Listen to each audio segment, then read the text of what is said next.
आपण मीठ चवीपुरतं खातो की भरपूर? हे पहा, चवीपुरतं. आणि साखर भरपूर, कितीही आणि कितीदाही. ही आधी जरी गोड वाटत असली ना, तरी परिणामी मोठ्या आजाराला आमंत्रण देणारी ठरते. आपण जीभ या इंद्रियाच्या अधीन झालेलो असतो. ज्ञानेश्वरी आपल्याला काय सांगते?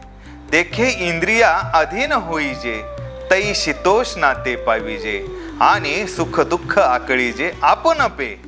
हे पहा, जीभ, डोळे, कान, नाक आणि त्वचा या इंद्रियांच्या आपण जेव्हा अधीन होतो ना, तेव्हा हेच इंद्रिय आपल्याला सुरुवातीला गोड अनुभव देतात आणि शेवट मात्र प्रचंड दुःखानं करतात.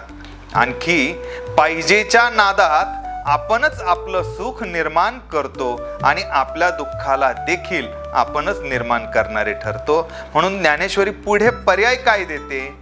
हे विषय जयाते ना कळती, तया सुख दुःखे दोन्ही न पवती.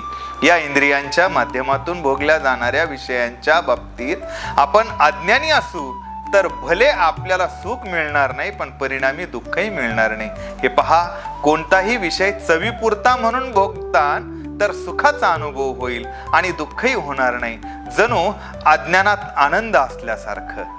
रामकृष्ण हरी.